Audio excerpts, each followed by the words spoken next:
Good evening to all of you. सभी लोग फटाफट लाइव आ जाए। आप जो है एक बार उसे दोबारा जरूर बनाइएगा। आज हम एक नया चैप्टर जिससे हर साल करीब 3 से 4 नंबर का सवाल पूछते हैं, टाइम एंड टेंस की शुरुआत करें। तो पहले तो हम इसका थ्योरी चलेंगे, उसके बाद जो है हम इसका क्वेश्चन चलेंगे। तो हम स्टार्ट करते हैं रे बाबू, टाइम एंड टेंस।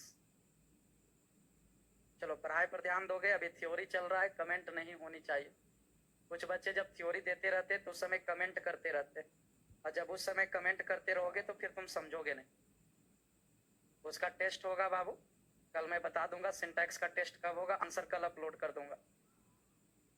तो चलिए अभी कमेंट बंद करें।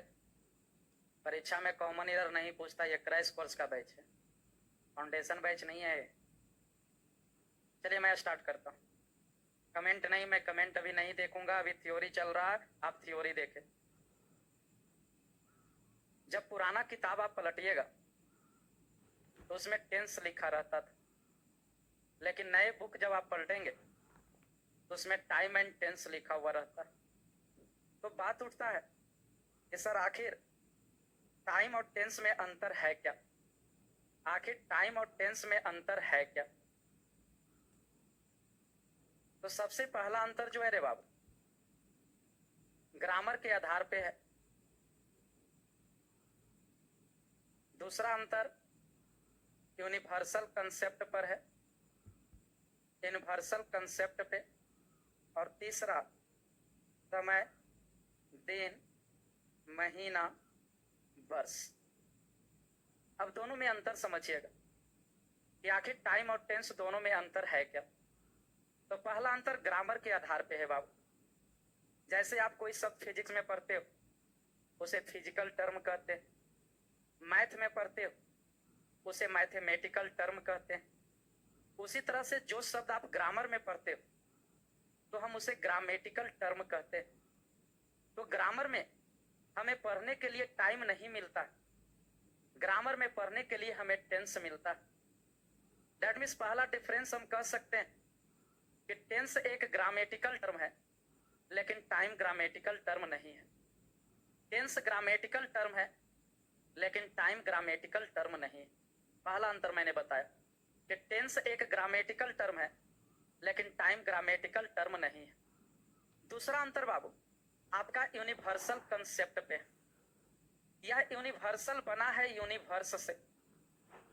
यूनिवर्स मीन्स होता है ब्रह्मांड।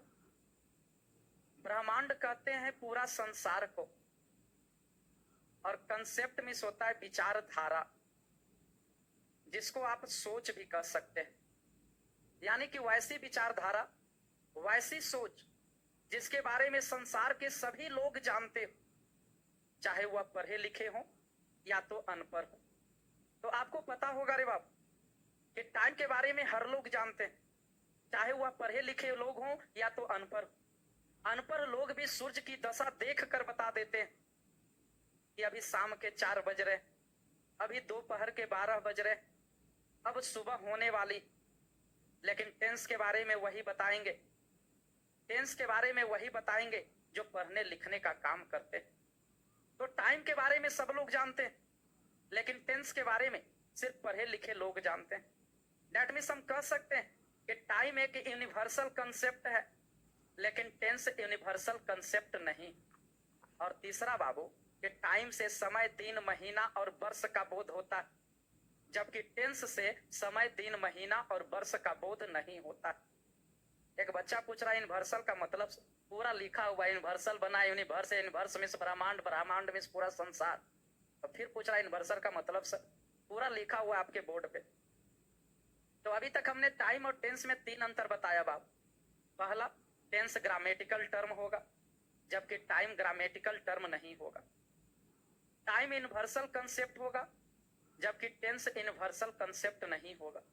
और टाइम से समय, दिन, महीना और वर्ष का बोध होगा, जबकि टेंस से समय, दिन, महीना और वर्ष का बोध नहीं होगा। लास्ट बार, ग्रामेटिकल टर्म कौन होगा बाबू? तो टेंस होगा, टाइम ग्रामेटिकल टर्म नहीं होगा। यूनिवर्सल कंसेप्ट कौन होगा बाबू, जिसके बारे में पूरे दुनिया के लोग जानते हैं? तो टाइम होगा, टेंस यूनिवर्सल कंसेप्ट नहीं होगा।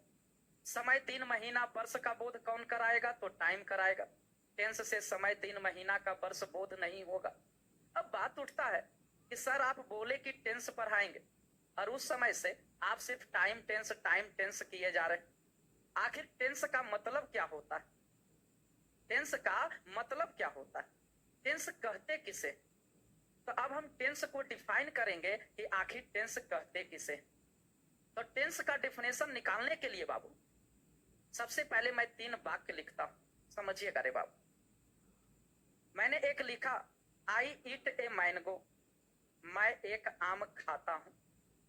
दूसरा वाक्य मैंने लिखा, आई एट ए मैंगो, मैंने एक आम खाया। और तीसरा मैंने लिखा, आई शैल ईट ए मैंगो, मैं एक आम खाऊंगा। ऐसा मैंने 3 वाक्य लिखा।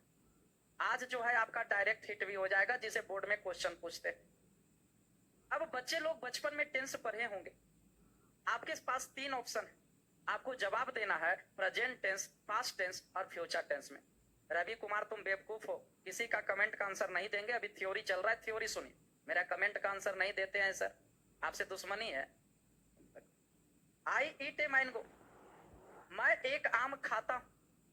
अब आपके पास 3 ऑप्शन है, present tense, past tense, future tense. बस यही 3 ऑप्शन में जवाब देना। तो जब बच्चों से पूछा जाए कि बाबू बताओ आई ईट ए मैंगो कौन सा टेंस है, तो बच्चा बोलेगा कि सर यह आई ईट ए मैंगो जो है सो प्रेजेंट टेंस है। तो आई ईट ए मैंगो जो है रे बाबू आपका जो है सो प्रेजेंट टेंस हो गया। तो आई ईट ए मैंगो आपका प्रेजेंट टेंस हो गया। आई एट ए मैंगो, तो आई एट ए मैंगो आपका पास्ट टेंस हो गया रे बाबू। और आई शैल ईट ए मैंगो यह आपका फ्यूचर टेंस हो गया रे बाबू।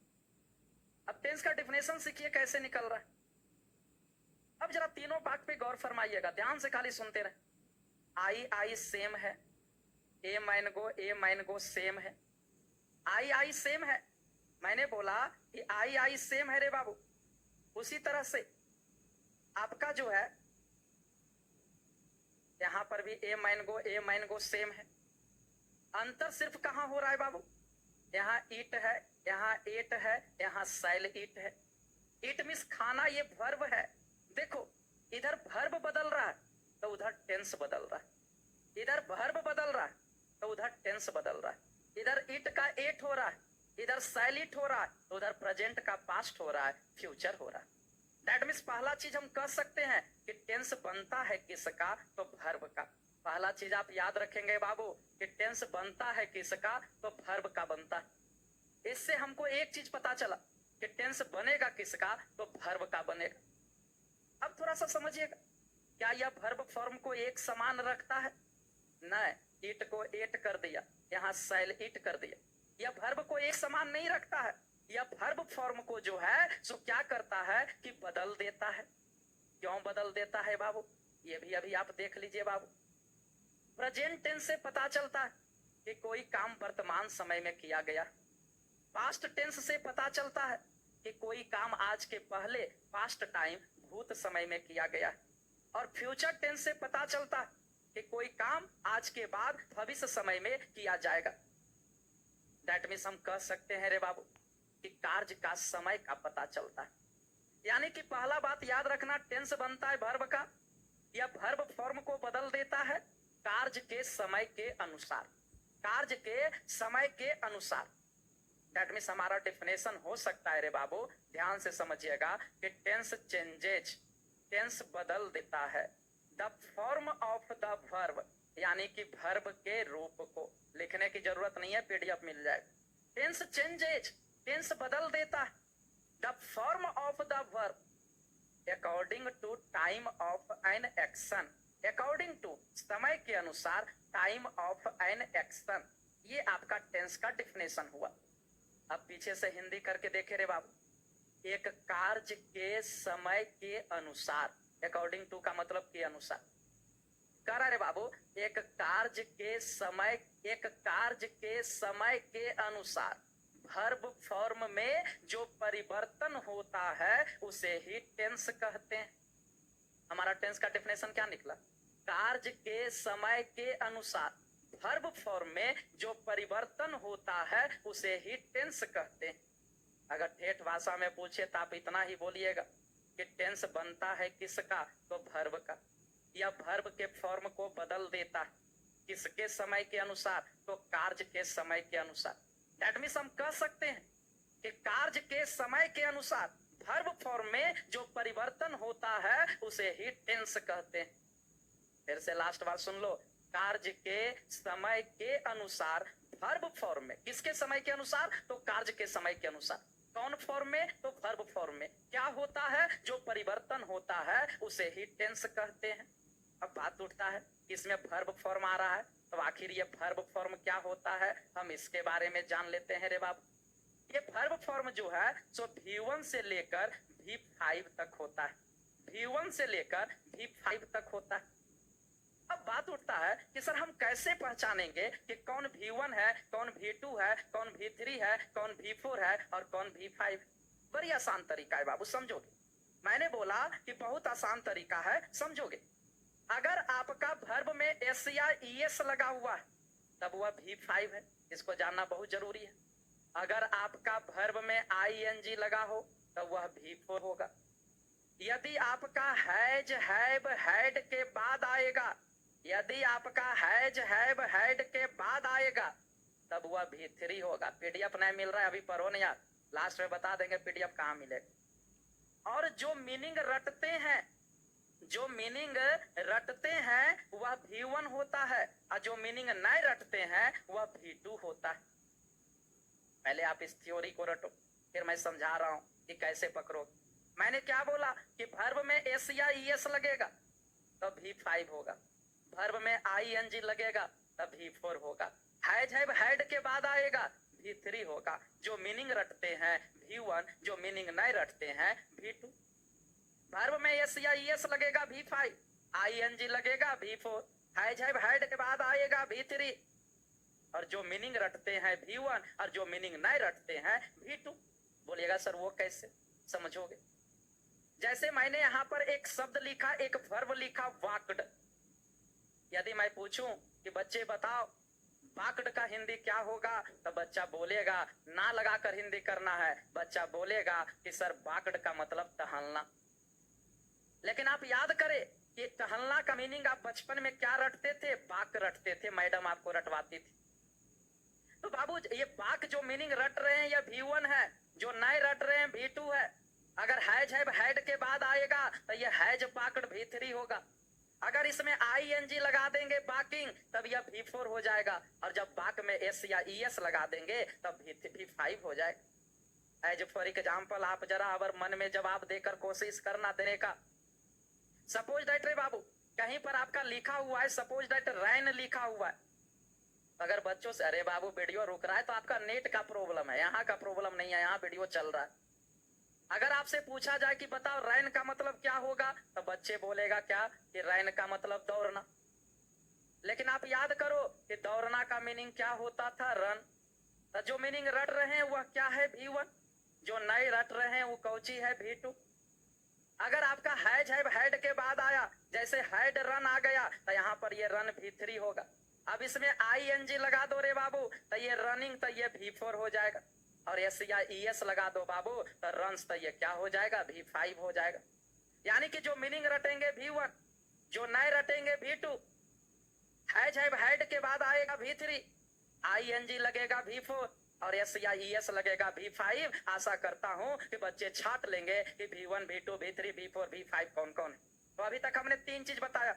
पहला टाइम और टेंस में अंतर, दूसरा टेंस किसे कहते हैं ये, और तीसरा V1, V2, V3, V4, V5 कैसे पहचानेंगे ये। अगर आप इतना तक समझ गए हैं तो जल्दी से यस सर कमेंट करें, तो फिर मैं हल्का सा आगे बढ़ता हूं बाबू।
चलिए टाइम और टेंस में एक बार अंतर बता दीजिए राजू भाई, बाकी सबका यस सर है। अरे ग्रामेटिकल टर्म टेंस है, टाइम ग्रामेटिकल टर्म नहीं है। इन्वर्सल कंसेप्ट टाइम है, टेंस इन्वर्सल कंसेप्ट नहीं है। टाइम से समय दिन महीना वर्ष का बोध होता है, टेंस से समय दिन महीना वर्ष का बोध नहीं होता। स्क्रीनशॉट की क्या जरूरत है, ये आपको सब लिखा हुआ मिल जाएगा, अभी मैं तुरंत दिखा रहा हूँ। सिर्फ क्वेश्चन जहां बताएंगे वहां आंसर आपको लिखना है। आपके पास पीडीएफ रहेगा, पीडीएफ को डाउनलोड कर लेना, आप प्रिंट आउट करवा सकते हो। आपका पूरा ई बुक सैटरडे को मैं डाल दूंगा, मंडे तक आपका हार्ड कॉपी भी आ जाएगा। चलिए देखो, देख लो जो जो आप पीडीएफ खोज रहा था, ऐसा ही मिल जाएगा। आज अभी पढ़ा के निकलेंगे कि आपको मिल जाएगा 8-9 बजे तक, समझिएगा। कहता रे बाबू कि टाइम एक ग्रामेटिकल टर्म है, टाइम एक ग्रामेटिकल टर्म नहीं है, टेंस एक ग्रामेटिकल टर्म है। टाइम या एक यूनिवर्सल कंसेप्ट है, टेंस यूनिवर्सल कंसेप्ट नहीं है। टाइम से दिन महीना वर्ष का बोध होता है, टेंस से दिन महीना वर्ष का बोध नहीं होता। तो टेंस का डिफिनेशन, कार्य के समय के अनुसार वर्ब फॉर्म में जो परिवर्तन होता है उसे टेंस कहते हैं। वर्ब फॉर्म V1 जो मीनिंग रटते हैं वह जो मीनिंग रटते हैं वह V1 है, जो मीनिंग नहीं रटते हैं V2 है। हैज है हेड के बगल में V3 है। अगर भर में ING लगा दोगे V4 है, S या ES लगा दोगे V5 है रे बाबू। अब थोड़ा सा समझिएगा, कहता है रे बाबू कि there are 3 types of tense, tense 3 प्रकार के होते हैं। And each type has also its 4 kinds, और प्रत्येक के 4 प्रकार होते हैं। टेंस जो है सो 3 प्रकार होते हैं और प्रत्येक के 4-4 प्रकार होते हैं। एज फॉर एग्जाम्पल समझोगे ध्यान से, आपका रे बाबू क्या हुआ कि टेंस की उत्पत्ति हुई, इसके 3 बेटे हुए। पहला प्रेजेंट टेंस, दूसरा पास्ट टेंस और तीसरा future tense. Present tense, past tense, future tense. अब सबके 4-4 बेटा। पहला रे बाबू इंडेफिनिट, दूसरा कंटिन्यूअस, तीसरा परफेक्ट और चौथा परफेक्ट कंटिन्यूअस। पहला इंडेफिनिट, दूसरा कंटिन्यूअस, तीसरा परफेक्ट, चौथा परफेक्ट। अभी पढ़ो, जो पूछना है लास्ट में पूछिएगा। और नहीं पढ़ने वाले बच्चे ही कमेंट कर रहे हैं आर्ट्स में पूछता है सर, तो तुम एडमिशन किस लिए लिया, हम पे विश्वास करके लिया है, पूछवे करेगा। आर्ट्स में मतलब टेंस नहीं पूछता है। तो मैंने बोला कि पहला इंडेफिनिट, दूसरा कंटिन्यूअस, तीसरा परफेक्ट और चौथा परफेक्ट कंटिन्यूअस। अब सबको मिला दो तो पहले हो गया प्रेजेंट टेंस, अब सबको मिला दो तो पहले हो गया present indefinite tense, present continuous tense, present perfect tense, present perfect continuous tense. अगर पास्ट में आओ तो past indefinite tense, past continuous tense, past perfect tense, past perfect continuous tense. Future में आओ, future indefinite tense, future continuous tense, future perfect tense, future perfect continuous tense. एक चीज याद रखना बाबू, इंडेफिनिट का ही दूसरा नाम सिंपल होता है। तो प्रेजेंट इंडेफिनिट टेंस बोलो या सिंपल प्रेजेंट टेंस बोलो, दोनों बात बराबर है। प्रेजेंट इंडेफिनिट टेंस बोलो या तो सिंपल प्रेजेंट टेंस बोलो, दोनों बात बराबर है। पास्ट इंडेफिनिट टेंस या तो सिंपल पास्ट टेंस बोलो, दोनों बात बराबर है। फ्यूचर इंडेफिनिट टेंस बोलो या तो सिंपल फ्यूचर टेंस बोलो, दोनों बात बराबर है। उसी तरह से कंटिन्यूअस को प्रोग्रेसिव भी कर सकते हैं, इम्परफेक्ट भी कर सकते हैं। प्रेजेंट कंटिन्यूअस टेंस बोलो, प्रेजेंट प्रोग्रेसिव टेंस बोलो, प्रेजेंट इम्परफेक्ट टेंस बोलो, दोनों बात बराबर है। तो मैंने बोला रे बाबू, इंडेफिनिट का ही दूसरा नाम सिंपल है और कंटिन्यूअस का ही दूसरा नाम प्रोग्रेसिव है और तीसरा नाम इम्परफेक्ट है। अब जरूरत है रे बाबू आप बच्चों को ये स्ट्रक्चर याद करने का। मैं आज पीडीएफ डाल दूंगा, स्ट्रक्चर जरूर याद कर लोगे, क्योंकि स्ट्रक्चर नहीं याद रहेगा तो आपसे क्वेश्चन नहीं बनेगा। और सिर्फ पॉजिटिव का स्ट्रक्चर याद करना, सिर्फ पॉजिटिव का। जैसे प्रेजेंट इंडेफिनिट का स्ट्रक्चर होता है, इसको मैं समझा देता हूं। सब्जेक्ट प्लस V1 या तो V5 प्लस ऑब्जेक्ट। V5 कहते हैं वर्ब में एस या ES को, और यह सिंगुलर होता है। इसका प्रयोग ही, सी, इट और सिंगुलर नेम के साथ होता है। और V1 प्लुरल है, इसका प्रयोग I, B, U, दे और प्लुरल नेम के साथ होता है। आप कैसे रटोगे? सब्जेक्ट प्लस V1 या तो V5 plus object, subject plus V1 या तो V5 plus object, subject plus V1 या तो V5 plus object. V5 verb में यस या ई है, यह सिंगुलर, प्रयोग ही से इट और सिंगुलर नेम के साथ, और I we you they plural name के साथ भी हुआ। अगर इसका निगेटिव की बात करें तो सब्जेक्ट प्लस डू या तो does plus not plus V1 plus object. Does singular है क्योंकि भर में यस या यस लगा, इसका प्रयोग ही से इट और सिंगुलर नेम के साथ, जबकि डू प्लूरल है, इसका प्रयोग आई बी यू दे और प्लूरल नेम के साथ। इतना बच्चे जरूर याद करना। उसी तरह से प्रेजेंट कंटिन्यूअस का याद करना कितना आसान है। Subject plus is am are plus V4 plus object. जो स्ट्रक्चर नहीं याद कीजिएगा उनसे नहीं बनेगा। प्रेजेंट परफेक्ट का याद करना, सब्जेक्ट प्लस हैज या तो है plus V3 plus object. Present perfect continuous का सब्जेक्ट प्लस हैज या तो है plus been plus V4 plus object plus 4 या तो सिंस प्लस टाइम। घर पे इसे रटना है, जरूर रटना। आज मैं PDF डाल दूंगा, आप 9 बजे देखिएगा। PDF कहाँ मिलेगा मैं बता दूंगा। पास्ट इंडेफिनिट का subject plus V2 plus object, positive में टू डज नहीं लगेगा। पास्ट कंटिन्यूअस का सब्जेक्ट प्लस बाज pair plus V4 plus object. इस तरह से आपका फ्यूचर परफेक्ट तक स्ट्रक्चर दिया रहेगा, आप जरूर रट लेंगे रे बाबू फ्यूचर परफेक्ट कंटिन्यूअस। अब आपका इंपॉर्टेंट चीज स्टार्ट होता है जहां से आपका प्रश्न पूछता है। आज और कल के क्लास में अभी तक जितना बोर्ड एग्जाम में क्वेश्चन पूछता है सब बन जाएगा। स्ट्रक्चर जरूर याद रखना, समझिएगा रे बाबू। टेंस बनाने का 2 तरीका, ध्यान से सुनना। सबसे पहली बात उठती है कि सर हम कैसे पहचानेंगे कि दिया गया क्वेश्चन टेंस का है। तो जब आपको टेंस बनता है किसका? वर्ब का। तो जब आपको वर्ब से भरना रहे तो समझ जाना कि टेंस का क्वेश्चन। एज फॉर एग्जाम्पल मैं यहां पे लिख रहा हूं, एक क्वेश्चन दिया हुआ है, ही सेल्डम खाली स्थान, ब्रैकेट में दिया हुआ है कम, ब्रैकेट बंद और हेयर लिखा हुआ। ध्यान से सुनते रहे, याद होते चलेगा, हल्का फल्का याद करना। अब आप देख रहे हो ब्रैकेट में कम लिखा हुआ, कम मीन्स आना, आना वर्ब है, वर्ब से भरना है। दैट मीन्स यह टेंस का क्वेश्चन। पहले परीक्षा में ऐसा ही पूछता था, अब इसी का 4 ऑप्शन बना देगा। ए में दे देगा कम, बी में दे दिया इज कमिंग, सी में दे दिया कम्स, डी में दे दिया बाज कम। ये 4 ऑप्शन दे देगा और इसमें कोई एक चुनना रहेगा, कोई एक चुनना रहेगा। सेल्डम मिस कभी कभी।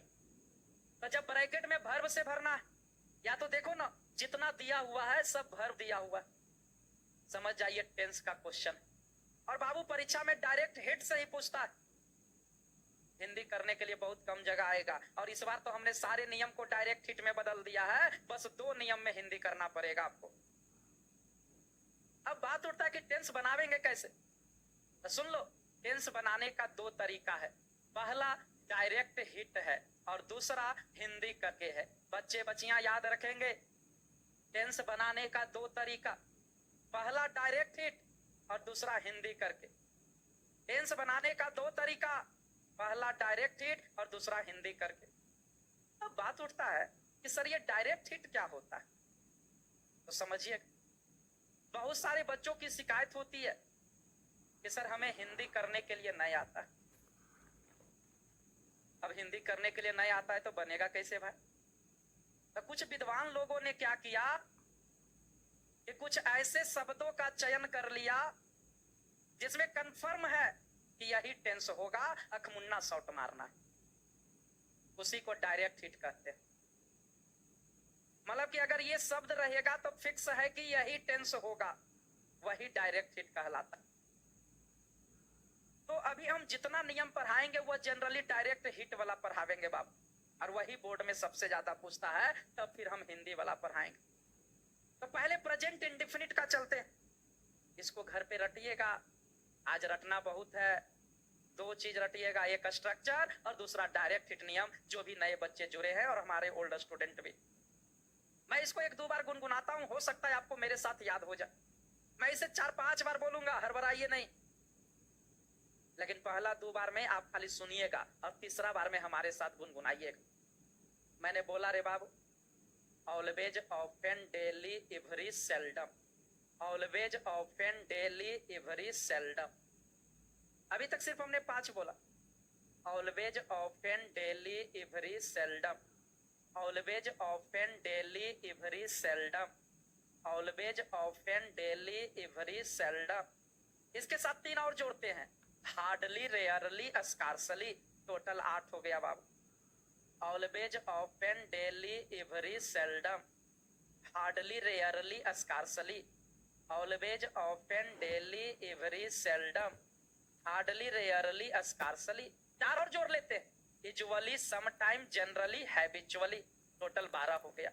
Usually, sometime, generally, habitually. जिनको याद है वो रिवाइज करे। आप रोटी बनाते रहिए, सुनते रहिए। टोटल 12 हुआ बाप, ध्यान से सुनोगे। मैं 3 बार अभी और बोलता हूं, याद करवा के छोड़ूंगा। Always, often, daily, every, seldom. Hardly, rarely, scarcely. Usually, sometime, generally, habitually. Always, often, daily, every, seldom. Hardly, rarely, scarcely. Usually, sometime, generally, habitually.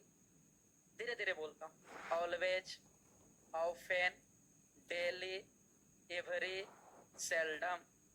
Hardly, rarely, scarcely. Usually, sometime, generally, habitually. एक बार हटाकर बोलता हूं बाबू, आप मेरे साथ गुनगुनाइएगा। आप मेरे साथ गुनगुनाइएगा। Always, often, daily, every, seldom.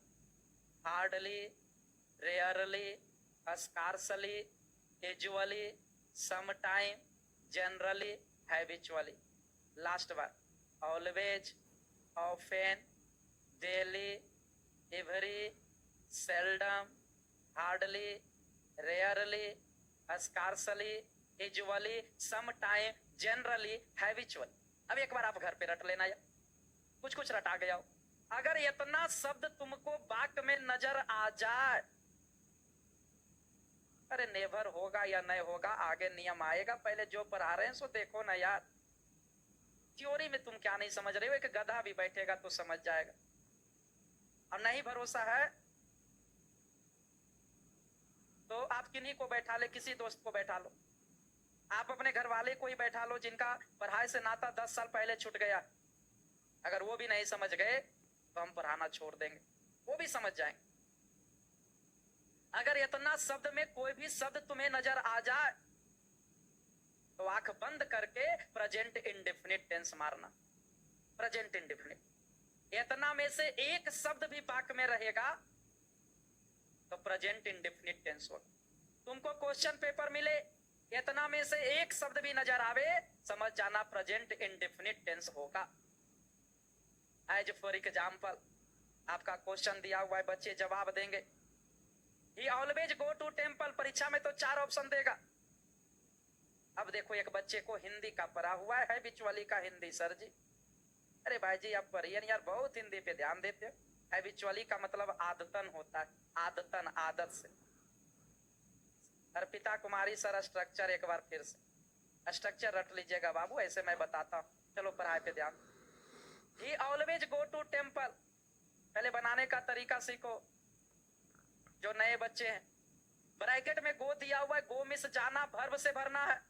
That means यह टेंस का वाक्य है। और टेंस बनाने का कई तरीका, तो 2 तरीका। पहला है डायरेक्ट हिट और दूसरा है आपका क्या चीज बाबू, हिंदी करके। अब आप ही देखो कि क्वेश्चन नंबर 1 में डायरेक्ट हिट है या नहीं है। हम देख रहे हैं बाबू, यहां पर ऑलवेज लिखा हुआ है। और अभी अभी हमने क्या बताया था कि जब ऑलवेज, ऑफन, डेली, एवरी रहे तो प्रेजेंट इंडेफिनिट। दैट मींस यह दिया गया वाक्य प्रेजेंट इंडेफिनिट का है। अब प्रेजेंट इंडेफिनिट का स्ट्रक्चर लगा दे बाबू। प्रेजेंट इंडेफिनिट का स्ट्रक्चर क्या था, सब्जेक्ट प्लस V1 या तो V5 प्लस ऑब्जेक्ट। V5 कहते हैं वर्ब में एस या ईएस को, और यह सिंगुलर होता है और इसका प्रयोग ही, सी, इट और सिंगुलर नेम के साथ, जबकि आई, बी, यू, दे और प्लूरल नेम के साथ V1 होगा। सब्जेक्ट प्लस V1 या तो V5 plus object, subject plus V1 या तो V5 प्लस ऑब्जेक्ट। सब्जेक्ट आपका ही है, ही के साथ V5, वर्ब में एस या ईएस लगेगा तो गोज हो जाएगा। टेंस बनाने का दो तरीका, पहला डायरेक्ट हिट और दूसरा हिंदी करके। आप देखो क्वेश्चन नंबर सेकंड में आपका हैबिचुअली डायरेक्ट हिट दिया हुआ है। हैबिचुअली प्रेजेंट इंडेफिनिट होता है, सब्जेक्ट प्लस V1 या तो V5, सब्जेक्ट आई है, आई के साथ V1, ब्रैकेट में कम है तो कम, ब्रैकेट वाला को ही V1 कहते हैं जिसमें एस या ईएस नहीं लगा हुआ। हिंदी दिसंबर में होगा, नवंबर दिसंबर। अगर किन्हीं को दिक्कत तो बोलेंगे, क्योंकि डायरेक्ट हिट पे ही आपका बोर्ड में क्वेश्चन पूछेगा यार। स्ट्रक्चर जरूर रट लेना, डायरेक्ट हिट जरूर रट लेना। आगे बढ़ते हैं, क्वेश्चन नंबर थर्ड देखो, 2022 ईस्वी में पूछा है। 2022 ईस्वी में अमर सेज डैट, हिंदी करके बता दीजिए, हिंदी करने की आवश्यकता ही नहीं है उसमें यार। अमर सेज डैट, अमर कहता है कि ये टेक इंग्लिश, वह अंग्रेजी का लेसन, अंग्रेजी का पाठ पढ़ता है प्रत्येक दिन। अब आप एक में क्या है बाबू, एक में ऑलवेज प्रेजेंट इंडेफिनिट, 2 नंबर में हैबिचुअली प्रेजेंट इंडेफिनिट होता है, सब्जेक्ट प्लस V1 या तो V5, सब्जेक्ट आई है, आई के साथ V1 कम हो गया था, ही के साथ V5 गोज हो गया था। आई का नियम बता दीजिए कब लगेगा।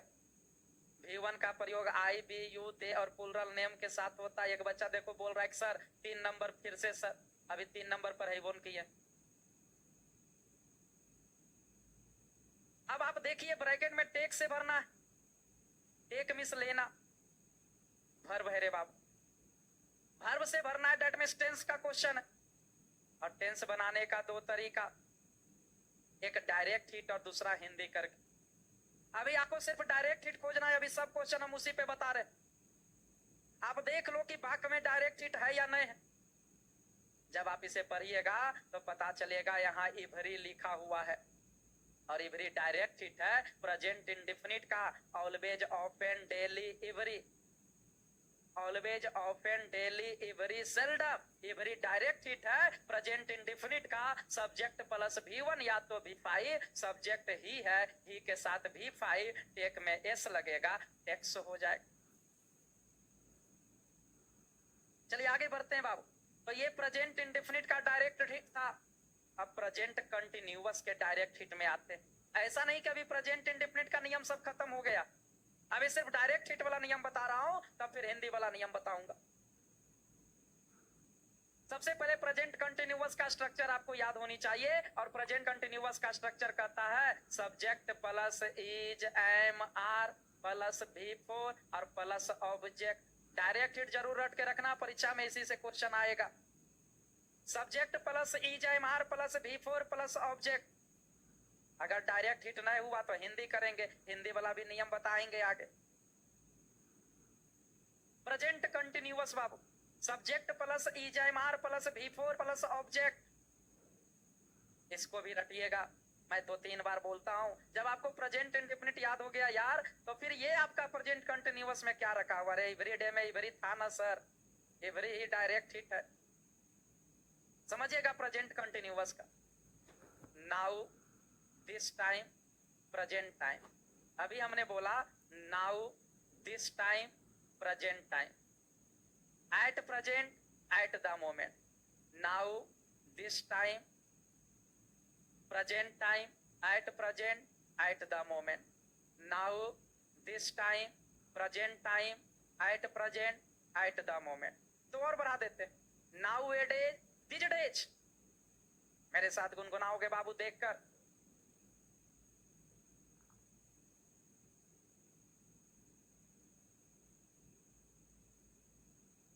Now, this time, present time, at present, at the moment.